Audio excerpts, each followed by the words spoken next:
The note showed up on a Tuesday. Just a slip of white paper tucked under my windshield wiper, folded once. I knew what it was before I opened it. Mr. Griffith, third notice. Contact our office within 72 hours to arrange payment or surrender. James Soto, Regional Recovery Specialist, Regional Recovery Specialist. That's what they called repo guys now. I crumpled it and shoved it in my jacket pocket with the other two. Soto had been leaving them every few days for the past 2 weeks.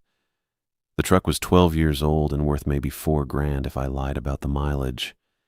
I owed $6,300 on a consolidation loan I took out last year when things got tight.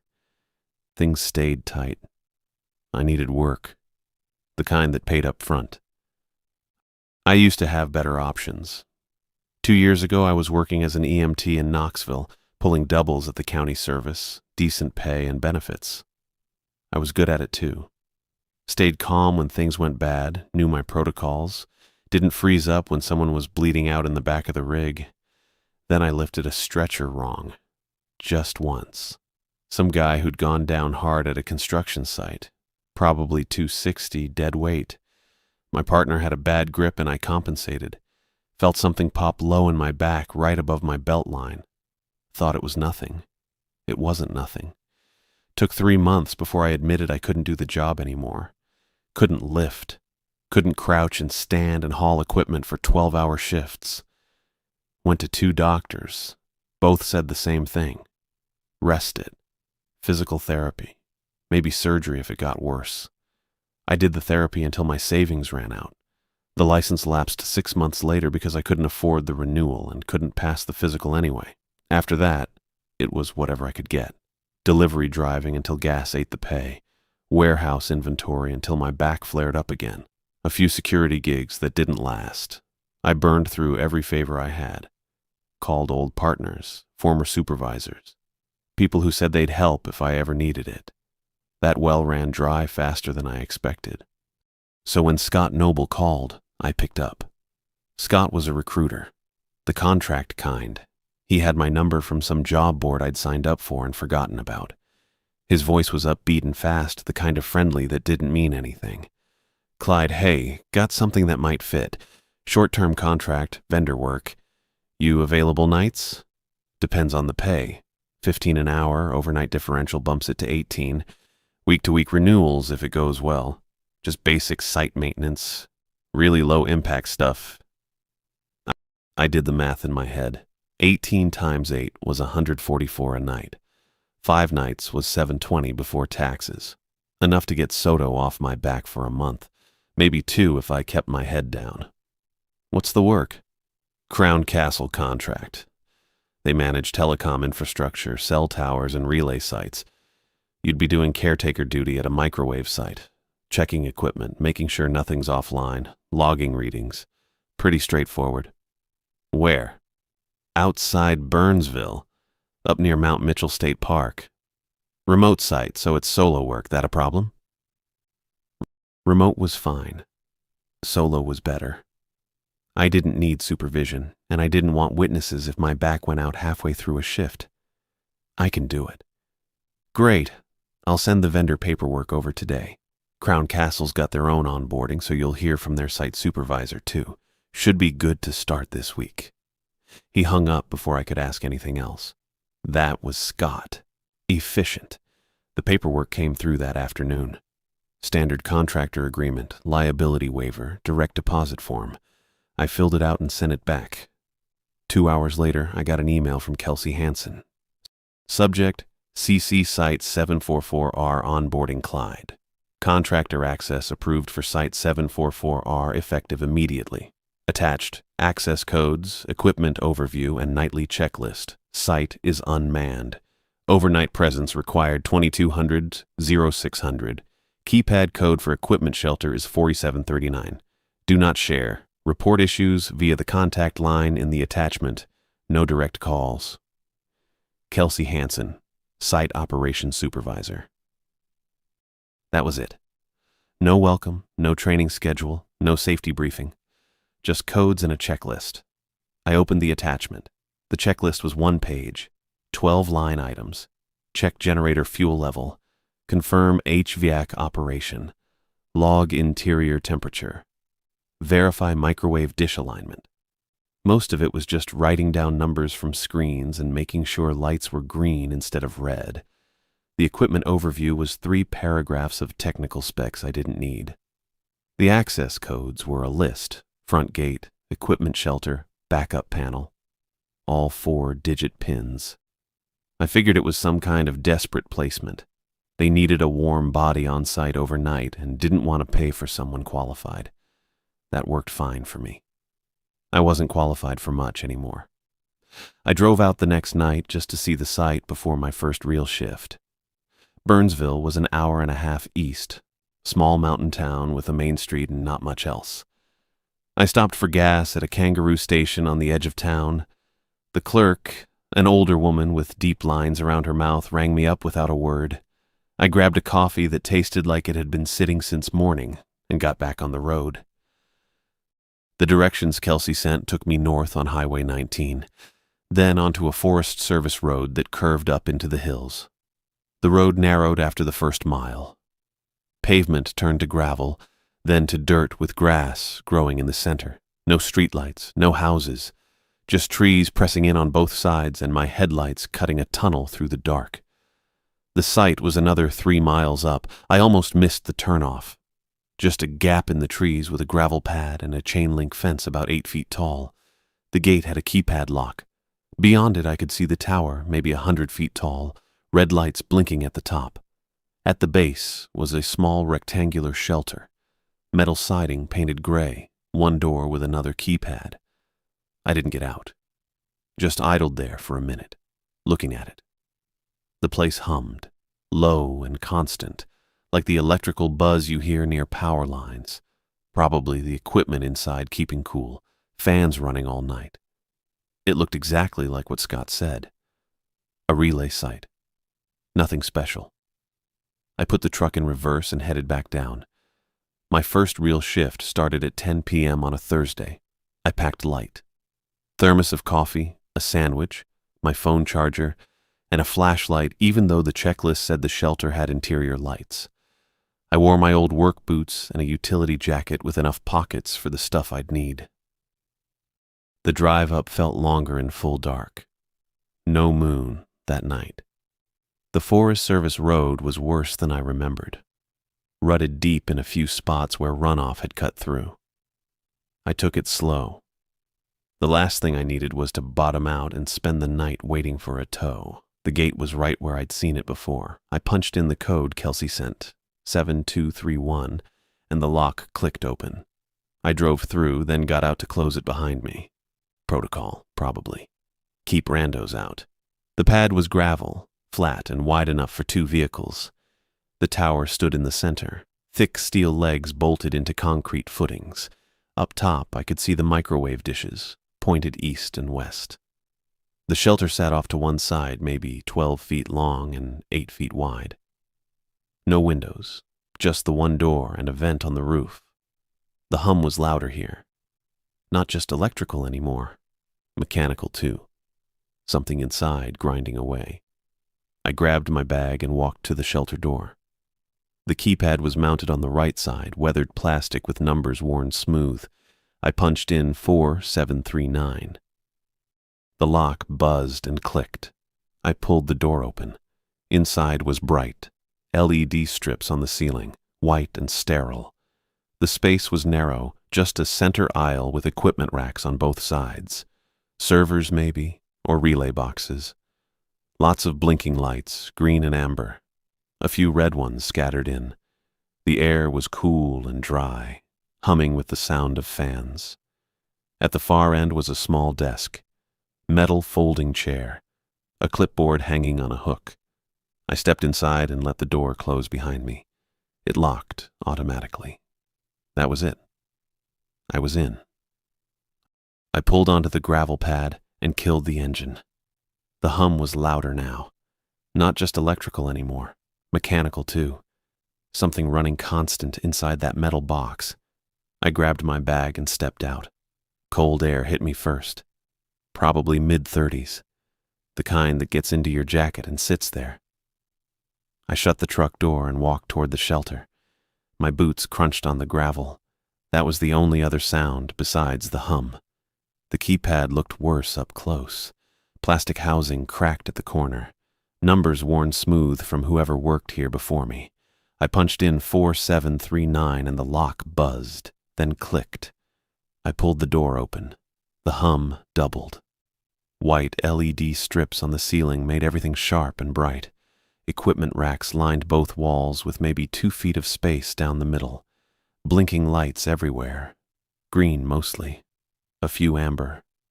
The air smelled like warm electronics and dust and something else. Oil, maybe. Or just old metal. I stepped inside and let the door close behind me.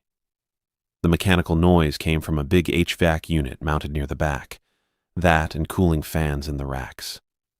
The whole place felt alive. Not in a creepy way. Just constant. Like standing inside something that never stopped working. The setup was bare bones. A folding cot pushed against the back wall under the HVAC unit. Thin green pad on top. No pillow. A small electric space heater sitting on the floor near the cot. The kind with fake coils that glow orange. And a cheap coffee maker on a plywood shelf someone had bolted to the wall. The kind you see at yard sales for $5. That was it. No chair, no desk. Just enough to survive a night if you didn't mind sitting on a cot or standing the whole time. I set my bag down on the cot and looked around. The equipment racks had labels on them, but most were faded or peeling off. One said, "Microwave Relay" in black marker. Another said, "Coax Cabinet" with an arrow pointing down. I didn't touch anything yet. Just scanned. Then I saw the paper. It was taped above the breaker panel on the right wall. White printer paper, 5 lines in huge capital letters, black ink, looked fresh. I stepped closer and read it. Keep floodlights on all night. Wear grounding strap on left ankle. Do not transmit or respond on radio channel 3 after 1:11 a.m. If tapping comes from coax cabinet, cut main power for 60 seconds. Do not open door if keypad chirps 2 quick beeps. I read it twice. Then I stood there staring at it for a minute. It felt like a hazing prank. The kind guys pull on the new hire, scare them with fake rules, see if they call the supervisor freaking out.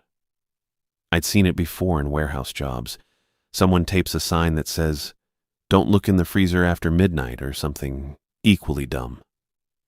Everyone has a laugh when the new guy asks about it. This had that vibe, specific enough to sound real. Weird enough to make you second guess. The 1:11 a.m. detail especially. That's the kind of thing someone adds to make it believable. I pulled out my phone and checked the email from Kelsey again. The checklist she sent had 12 items. Standard stuff. Generator fuel, HVAC temps, indicator lights. Nothing about grounding straps or radio silence or cutting power. So either this paper was a joke, or someone added rules after Kelsey sent the official list. I figured I'd ignore it, do the actual checklist. Keep my head down, collect the paycheck. I unzipped my bag and pulled out the thermos, poured some coffee into the lid. It was still hot. I took a sip and started looking for the grounding strap just in case. Took me about 30 seconds to find it. A black elastic band with a metal clip and a wire running to a grounding post bolted into the floor. It was sitting on top of the breaker panel, right under the paper. I picked it up. Standard anti-static gear.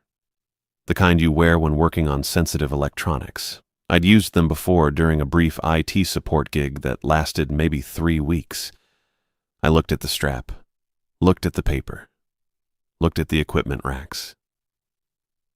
The thing was, the strap made sense if I was opening panels or touching circuit boards. But the checklist didn't mention that. Just logging numbers and confirming lights. No hands-on work. Still, wearing it wouldn't hurt anything. And if this place had some weird safety protocol I didn't know about, I wasn't going to get fired on night 1 for skipping it. I sat down on the cot and strapped it around my left ankle. Tightened it until it was snug. The wire ran maybe 6 feet to the grounding post. Enough slack to move around, but not enough to reach the door. That bugged me a little. I stood and tested it. I could reach the breaker panel, the coffee maker, most of the equipment racks, but not the door. If I wanted to step outside, I'd have to take it off first. Probably fine. I sat back down and checked the time on my phone. 10:32 p.m. The checklist said to log readings every hour starting at 11. That gave me about half an hour to get familiar with the layout. I stood again and started walking the narrow aisle. The grounding strap wire dragged behind me. The first rack on the left had a digital display showing temperature, 71 degrees, green light next to it. The second rack had no display, just a mesh panel with fans running behind it, hot air blowing out the top. The third rack was labeled Coax Cabinet in faded red letters. I stopped. That was the one mentioned on the paper. The tapping thing. I leaned closer.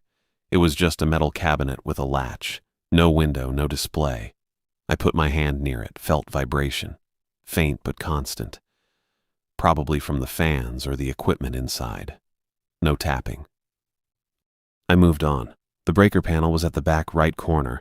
Standard commercial setup, 30 or 40 switches, most labeled HVAC, lights, relay A, relay B, exterior floods. I found the main breaker at the top.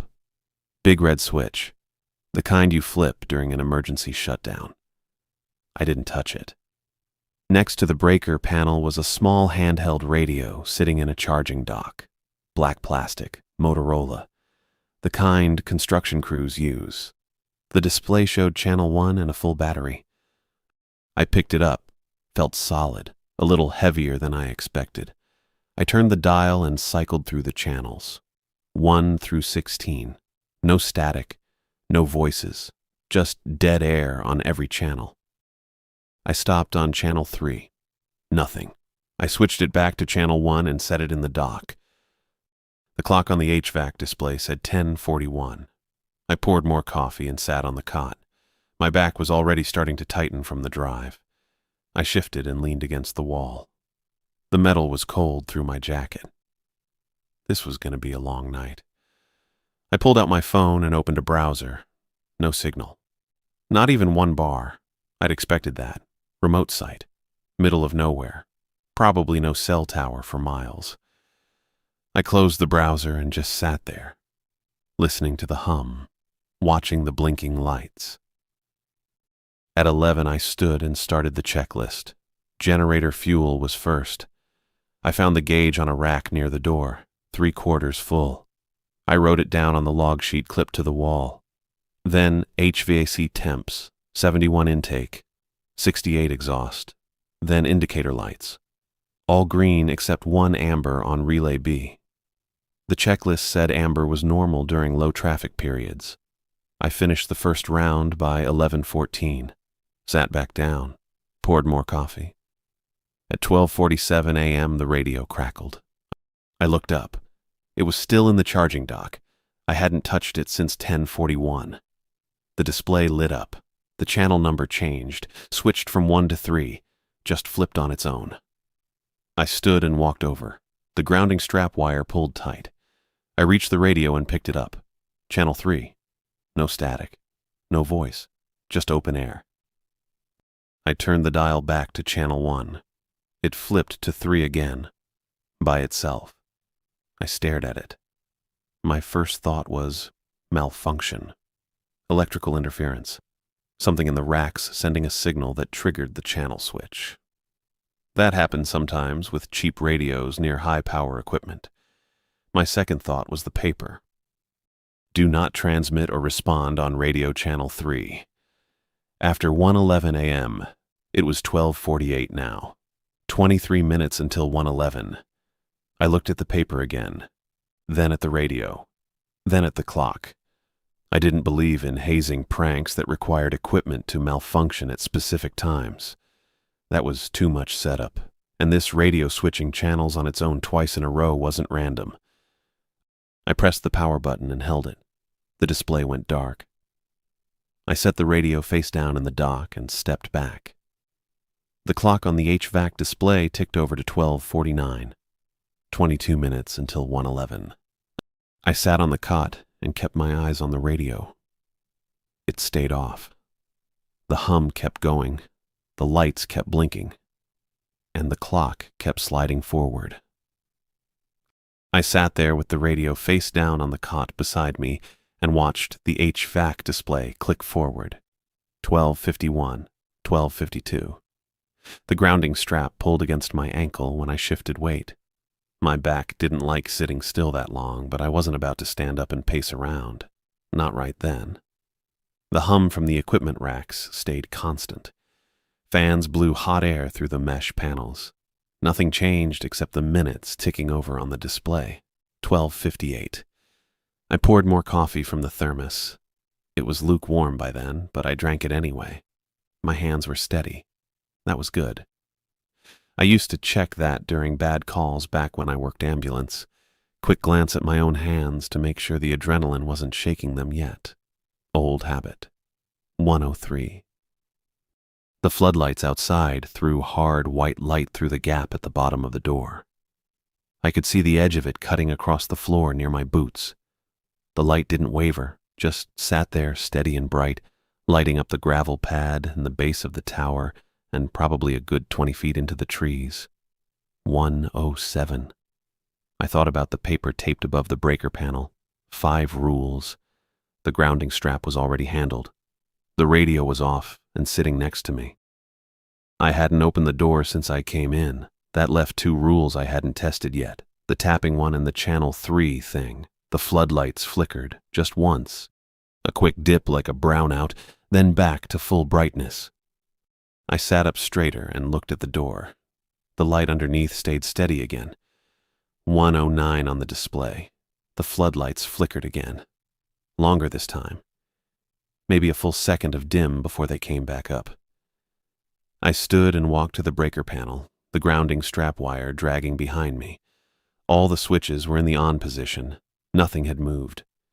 The label next to the exterior flood switch was faded but readable. 110.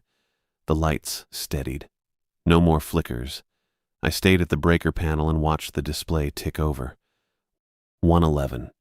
The keypad chirped.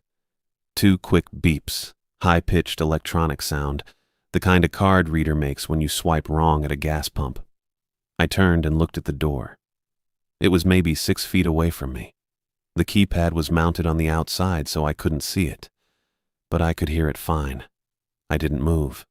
The grounding strap wouldn't reach the door anyway. I'd have to unclip it first. Wind pushed through the trees outside. I could hear branches scraping against each other, that dry winter sound. The hum from the racks kept going underneath it. The HVAC cycled on with a soft click and started blowing. Then I heard something heavier on the gravel. Not wind, not branches. Footsteps, slow ones. The kind of sound boots make when someone's trying to walk quiet, but gravel doesn't cooperate. Each step crunched a little despite the care. I stayed where I was and kept my eyes on the door. The light underneath didn't change. No shadow broke across it. The footsteps moved from left to right, maybe 10 feet out from the shelter, pacing or circling. The keypad chirped again. Same 2 beeps. I didn't reach for the door. The paper said, "Don't open it if the keypad chirps 2 quick beeps," and I wasn't about to test whether that was a prank or not. Nothing about this felt like a prank anymore. The footsteps stopped. I waited. My pulse was up, but my breathing stayed even. Another old reflex. You don't hyperventilate on a bad call. You keep your air steady and your head clear, and you do the next thing on the list. Right then, the next thing on the list was standing still and not opening the door. The radio turned on by itself. I heard the click first, then saw the glow. It was still sitting face down on the cot where I'd left it, but the light from the display bled out around the edges. Then static poured out of the speaker. Loud. Way louder than it should have been for a handheld unit. I walked back to the cot, the grounding strap pulling the whole way. The wire had just enough slack. I picked up the radio and flipped it over. Channel 3. Display lit up green. The static wasn't random. There was a rhythm underneath it, a cadence. broken pieces of sound that almost shaped into words. A voice maybe, or something that used to be a voice, buried under interference. I knew that rhythm. Dispatch cadence. The same pattern I used to hear 100 times a shift back in Knoxville. Controlled, professional, clipped phrasing with pauses for response. My thumb moved toward the transmit button before I caught myself. Old reflex. When dispatch calls, you answer. You confirm the address. You acknowledge the code. You don't leave them hanging. But this wasn't dispatch. And the rule said, do not transmit or respond on radio channel 3 after 1:11 a.m. I pulled my thumb back and pressed the power button instead. Held it down until the display went dark and the static cut off. The silence after was worse than the noise. I shoved the radio under the cot and pushed it back against the wall. Out of reach, out of sight. The keypad chirped again, 2 beeps, 3rd time. I checked the HVAC display, 114. The footsteps started again outside. Same slow crunch on gravel, same pacing sound, left to right, then back again. Deliberate. I sat back down on the cot and kept my eyes on the door. The light underneath still hadn't changed. No shadow, just white floodlight spilling across the floor. 116. The footsteps stopped again. 117. I heard wind, just wind. The hum from the racks, my own breathing. 118. The floodlights died. Not a flicker this time. Just gone. Full dark outside, and the light that had been cutting under the door disappeared completely. I didn't move. The LEDs inside the shelter still worked fine. White ceiling strips and green blinking indicators and the glow from the HVAC display. But outside was black now. Then the tapping started. It came from the Coke's cabinet. 3rd rack on the left, the one I'd checked earlier. The one with faded red letters and constant vibration. Tap, tap, pause, tap, tap, tap, pause, tap, tap, patterned, deliberate, not random vibration, not a loose part rattling from the fans. Tapping. I stood up and walked over to it. The grounding strap wire scraped along the floor behind me. I stopped in front of the cabinet and leaned close. Tap, tap, pause, tap, tap, tap. It was coming from inside the metal housing. Somewhere behind the mesh panel. Something small and hard hitting the interior wall with rhythm, with intention. The paper said if tapping comes from the Coke's cabinet, cut main power for 60 seconds. I looked back at the breaker panel, the big red switch at the top. The tapping continued. Same pattern, same deliberate spacing. Tap, tap, pause, tap, tap, tap. I kept standing there and listening, and I didn't reach for the breaker yet. I leaned closer to the Coke's cabinet. The tapping kept going, tap, tap, pause, tap, tap, tap, pause, and I put my hand flat against the mesh panel. The vibration traveled straight through the metal into my palm.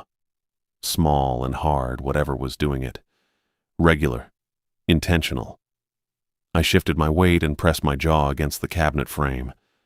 An old trick from my EMT days when I needed to feel a patient's pulse through thick winter gear. The tapping came through clearer that way. Not just surface contact anymore. I could feel it deeper. The vibration running through the metal housing and into the bone of my jaw. It wasn't just hitting the inside wall of the cabinet. It was moving. The pattern shifted.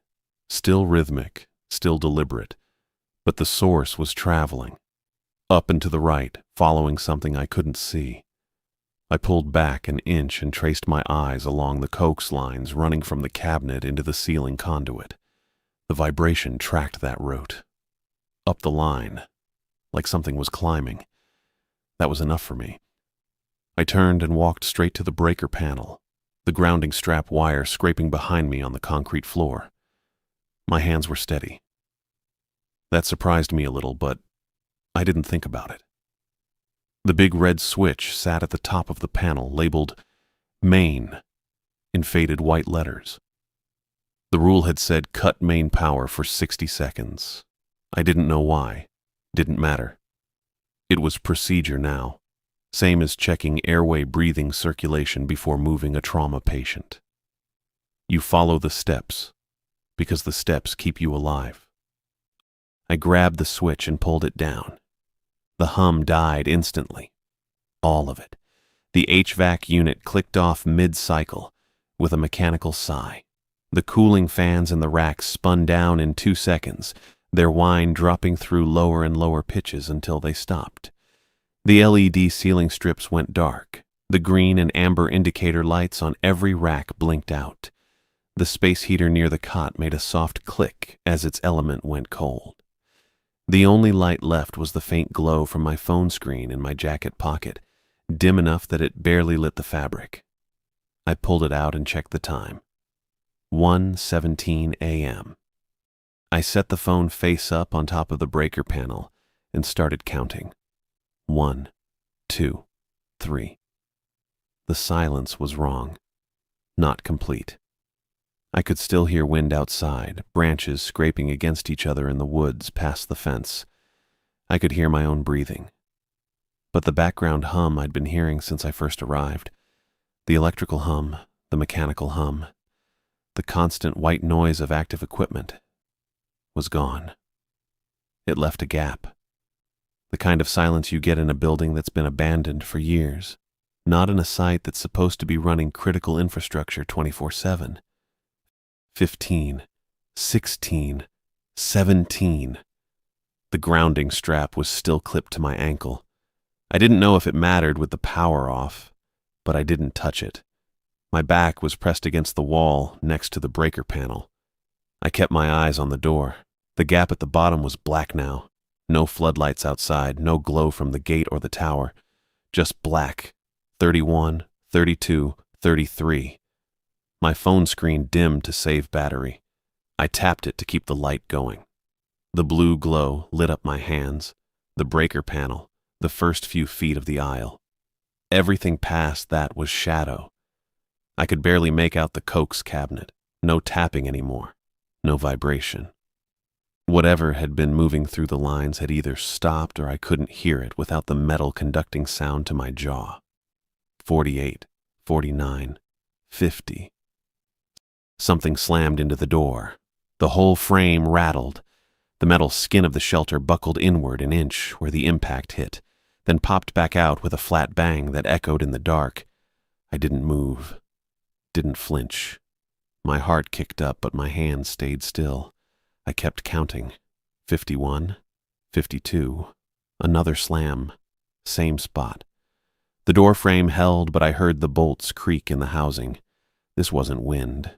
Wind doesn't hit twice in the same place with that kind of focus. 53, 54, 55. I looked at the gap under the door. Still black. Not the normal black you get outside at night on a gravel pad with trees and sky and distance. This was flat. Absent. The kind of black you see on a screen that's turned off, or in a room with no windows and the lights killed. It didn't make sense. There should have been some light. Starlight, maybe. Cloud reflection. Something. 56, 57, 58. The door rattled again, but no impact this time. Just vibration, the metal shivering in its frame. I watched the handle. It didn't turn. 59. 60. I grabbed the main breaker and shoved it back up. The hum returned all at once, a rising wall of sound as the HVAC kicked on and the cooling fans spun back up to speed. The LED ceiling strips flickered twice, then held steady, flooding the aisle with white light. The indicator lights on the racks blinked green and amber in sequence as the equipment cycled through startup. The space heater clicked and started ticking as the element heated. The floodlights outside snapped on. I could see the gap under the door again. White light, bright and clean, spilling across the concrete pad outside. The gravel, the base of the tower.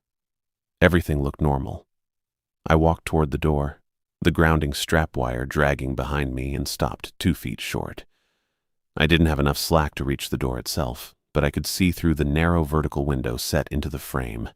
Just a strip of reinforced glass, 4 inches wide, running from shoulder height to about waist level. I leaned close and looked out. The chain-link fence was 30 feet away, same as it had been when I'd driven in.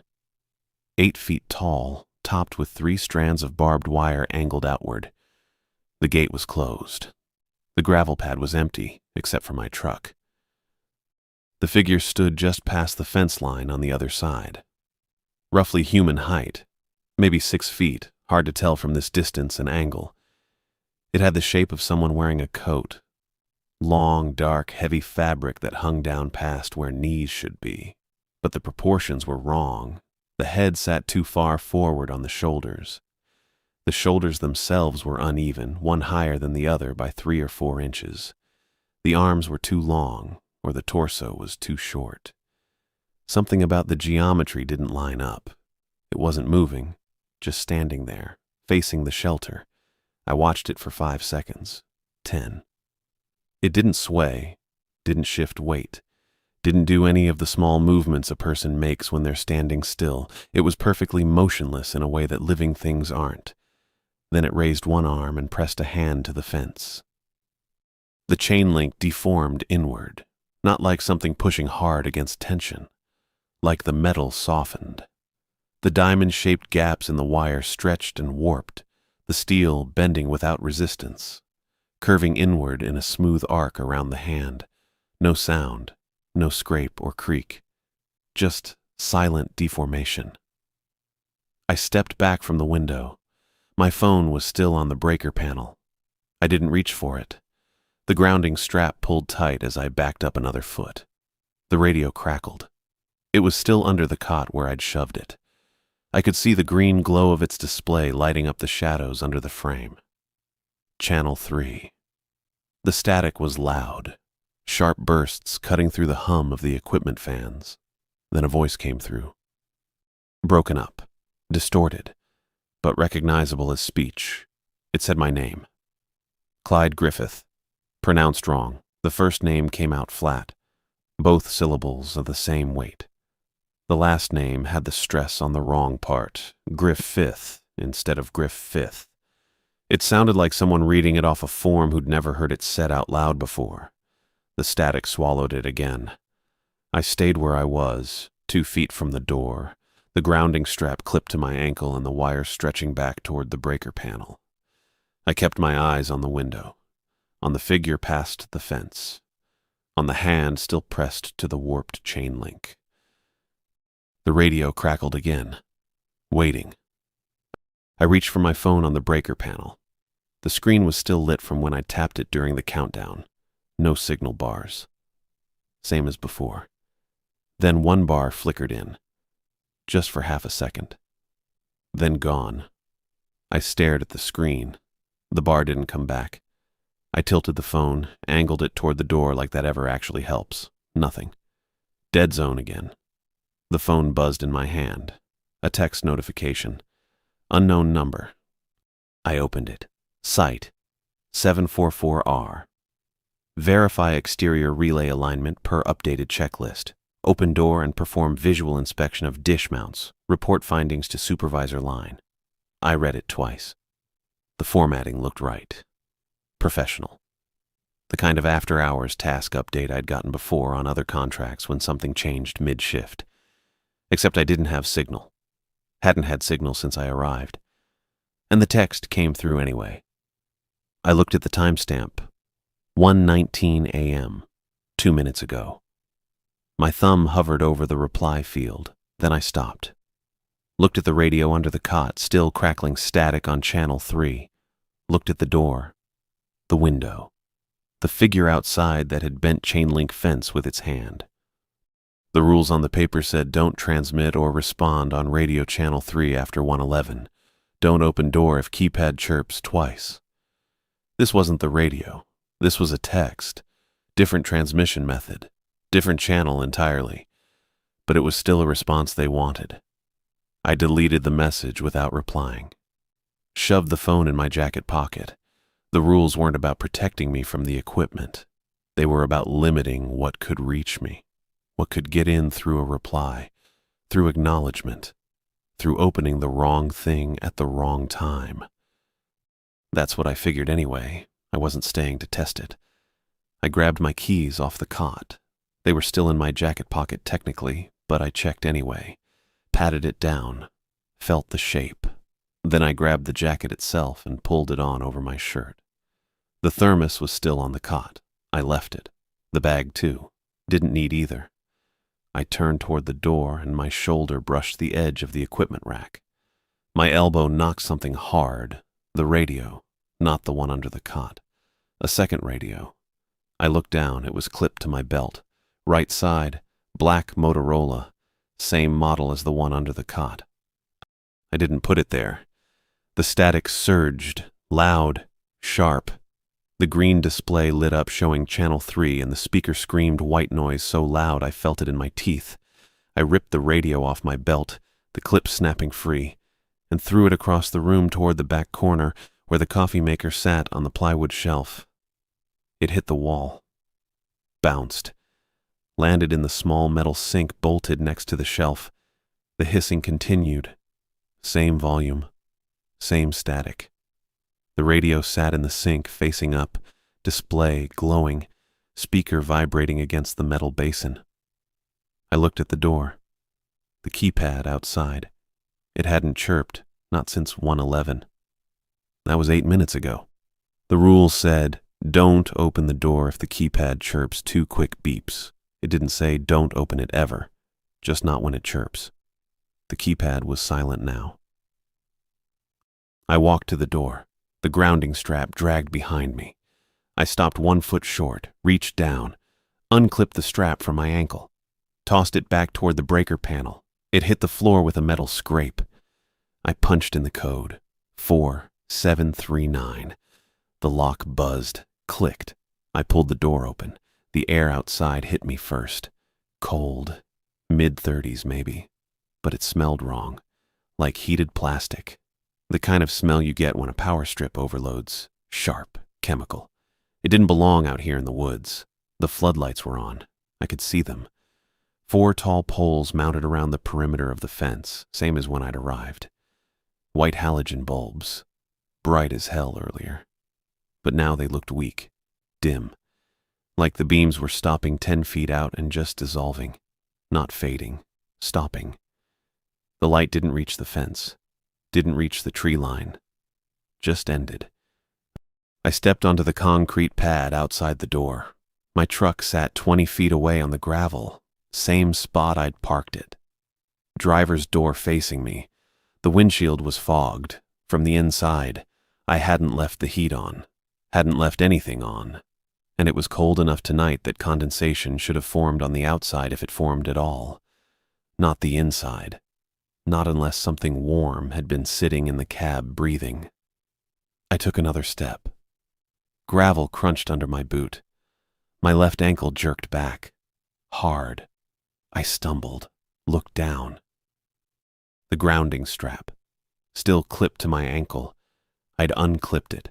I'd thrown it toward the breaker panel.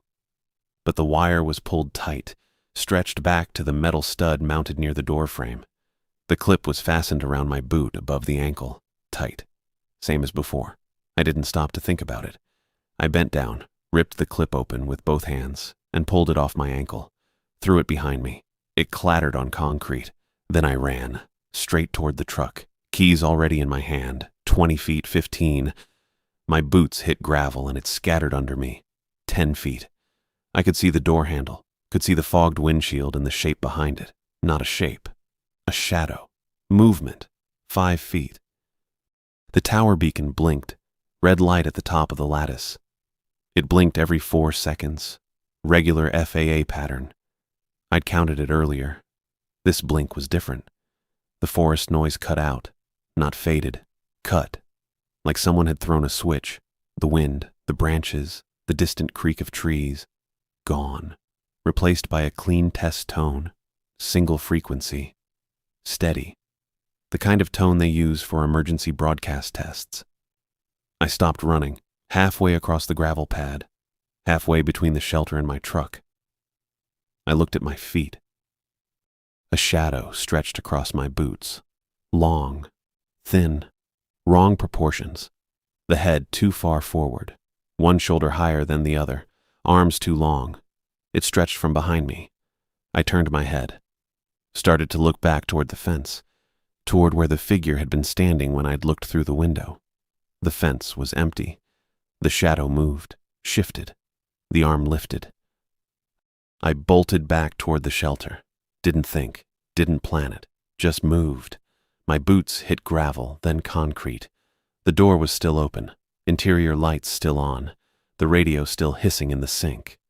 The rules were taped to the wall. The grounding strap was on the floor. It was the only place the rules had actually worked. I ran inside. I slammed the door and punched the code in backwards first. Had to try again. 4739. The lock buzzed and I heard it click shut from inside. I stood there on the concrete pad breathing hard, looking at my truck with the fogged windshield, then back at the door. The grounding strap was gone from my ankle. I checked. Nothing there. I'd ripped it off and thrown it, watched it clatter on the concrete, but now it wasn't on the ground either. I pulled the door handle. Locked. Good. I went back inside. The strap was clipped to my left ankle again. I didn't touch it this time. Just stood there next to the breaker panel looking at the thing fastened around my boot, the wire running back to the grounding post like it had never moved. My hands were shaking a little. Not much. Enough that I noticed. I forced my thinking into procedures. That's what I had. The power cycle had stopped the tapping the first time, but it also brought whatever was outside closer. The figure at the fence, the hand bending the chain link, the voice on the radio saying my name wrong. So I wasn't doing that again. Restoring normal operation wasn't the answer. I needed a different option. The rules had worked so far. The grounding strap kept reattaching itself, which probably meant I was supposed to keep wearing it whether I wanted to or not. The radio kept switching to channel 3, the keypad kept chirping, the door kept being a problem. All of it lined up with what was written on that paper taped above the breaker panel, but the paper didn't say what to do if none of it stopped. I walked back to the cot and sat down, pulling my phone out. No signal. The earlier text from the unknown number was gone from my message history, like I'd never received it. I opened my email and scrolled back to the onboarding message from Kelsey. Most of it was the checklist and access codes, but there was a line at the bottom I'd skimmed the first time. Something about emergency equipment. I found it. Spare components stored under cot. Backup relay module, cable crimper set, exothermic weld kit, 2 units. Use only per regional tech authorization. Exothermic weld kit. I'd seen those before, not often. Once on a job site in Knoxville where they were running ground cables for a hospital generator install. Heavy-duty stuff. Thermite reaction. You used it to fuse thick copper lines when a regular splice wouldn't handle the load or the environment. It burned white-hot and melted metal in seconds. I got down on my knees and looked under the cot. The grounding strap wire scraped across the floor as I moved. There were 2 cardboard boxes shoved against the wall, one long and flat, one smaller. I pulled the smaller one out. Red plastic case about the size of a tackle box, with a printed label that said Cadweld Exothermic Welding Kit in black letters. I popped the latches and opened it. Inside was a ceramic mold in 2 halves, a bag of gray powder that had to be the thermite charge, a flint ignition strip, clamps, and an instruction sheet in a plastic sleeve. The mold was meant for heavy cable. I could see the channel shape molded into the ceramic, thick round profile, probably 8 gauge or bigger. The coax lines running up from the cabinet into the ceiling conduit were at least that thick, maybe thicker. I closed the case and set it on the cot next to me. The tapping started again. It came from the coax cabinet, same as before, but faster this time, harder. The rhythm was gone. It wasn't tap, tap, pause, tap, tap, tap anymore. It was just rapid hammering, like something trying to break through from the inside. I could hear it clearly over the HVAC hum and the cooling fans. I stood up and walked over to the cabinet, the grounding strap dragging behind me. I put my hand on the mesh panel. The vibration rattled my palm. Whatever was in there was hitting the metal housing hard enough that I could feel the impacts travel up my arm. I turned and walked back to the breaker panel. I grabbed the main switch and pulled it down. Everything cut out. HVAC, fans, lights, all of it. I left it off this time. The tapping stopped instantly. Just gone. The silence was complete except for wind outside and my own breathing. I picked up my phone from the breaker panel and turned on the flashlight. The beam was narrow and bright, cutting across the dark equipment racks and throwing long shadows on the back wall. I walked over to the Cokes cabinet and stopped in front of it. The faded red letters were barely visible in the phone light. I reached for the latch on the cabinet door. It was a simple rotating cam lock, the kind you could open with a quarter. I twisted it counterclockwise and the door swung open on cheap hinges. Inside were 5 Cokes lines running vertically, bundled together with zip ties every foot or so. They entered through a grommet at the bottom of the cabinet and exited through another grommet at the top, feeding into the ceiling conduit. The lines were thick black cable with weatherproof sheathing. No labels, no markings, just the cables and a small junction box mounted to the cabinet wall with 2 green indicator LEDs that were dark now with the power off. I leaned in close and shone the light up and down the lines. Nothing was moving, no tapping, no vibration. It was like opening the cabinet had been permission, access granted. I didn't like that. I walked back to the cot and grabbed the red case, then returned to the cabinet. I set the case on the floor and opened it, pulling out the ceramic mold and the clamps. The mold was heavier than I expected, dense and cold. I fit the 2 halves together and checked the channel. It'd work. The thickest Cokes line would fit in there with maybe a 1/4 inch of clearance. I selected the center cable. It was slightly thicker than the others and positioned where the bundle entered the cabinet from below. I pulled a zip tie loose and separated it from the other 4 lines, bending it toward me to create slack.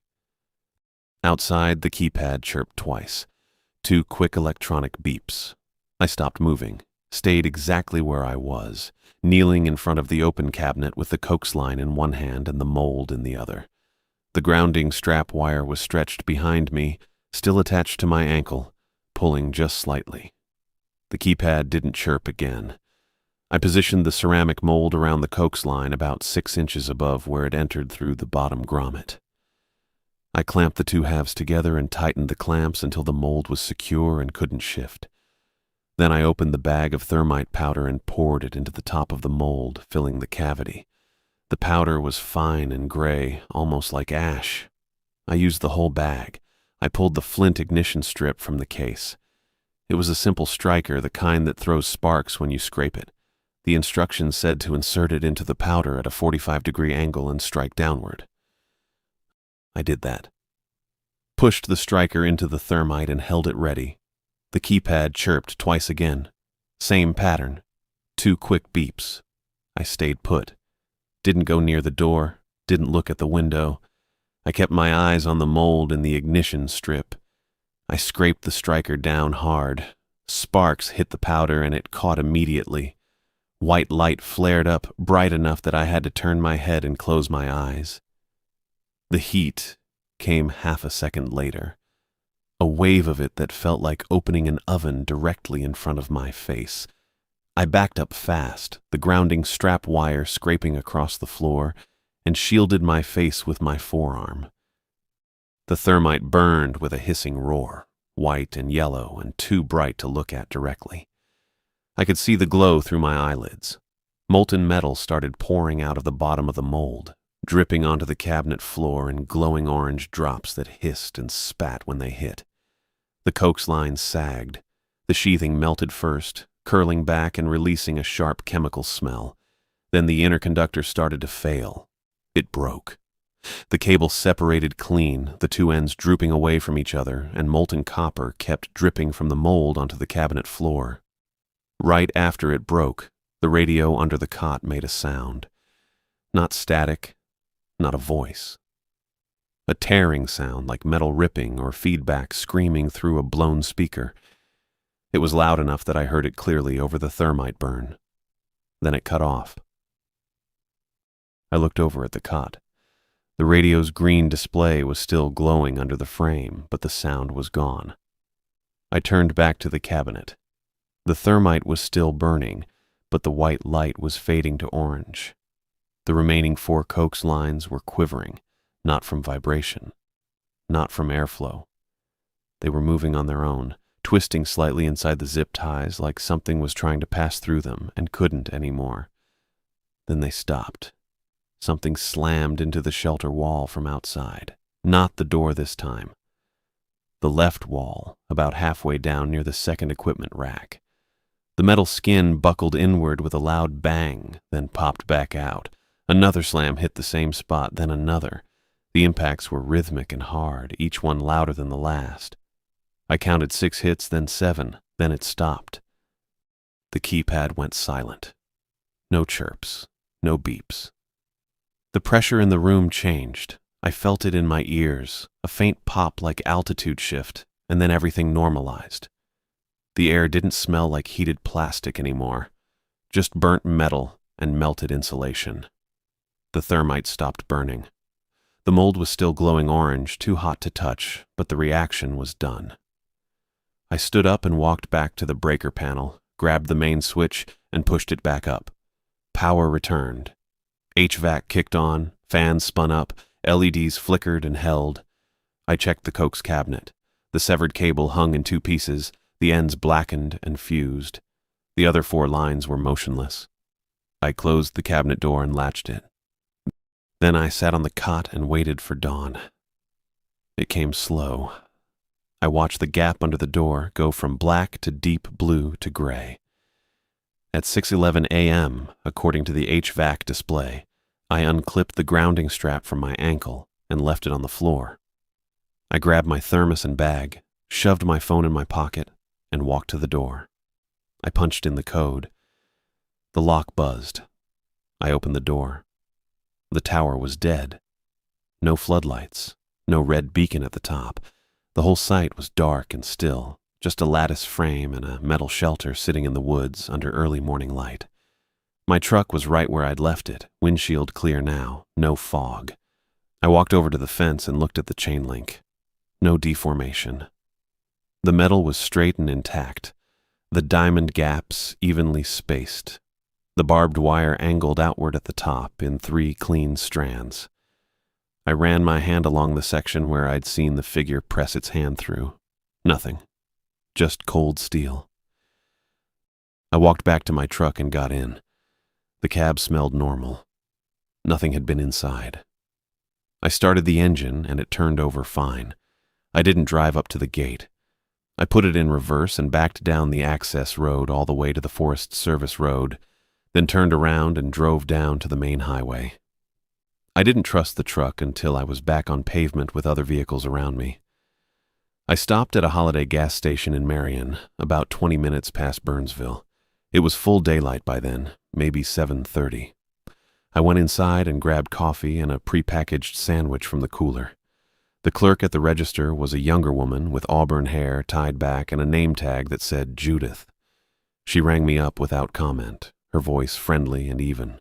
"12:47, she said. I paid cash and left.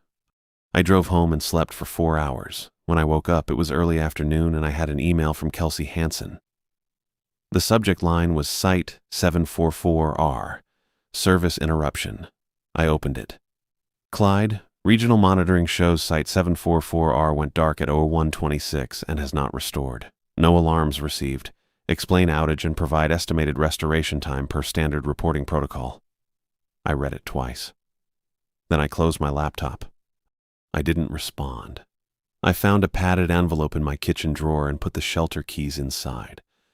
I grabbed the grounding strap from my bag where I'd shoved it that morning and clipped it to the key ring, the wire coiled around the metal post. I sealed the envelope, wrote Kelsey's name and the Crown Castle regional office address on the front, and walked it down to the post office. Mailed it without a return address. That evening, I powered my phone off and left it off. I figured destroying the coax line had cut the connection, the thing that had learned my name, that had tried to pull me through the radio, through the text, through the door. Cutting the thickest cable at the entry point had severed it. I was banking on that. I left the phone off all night and didn't turn it back on until the next morning.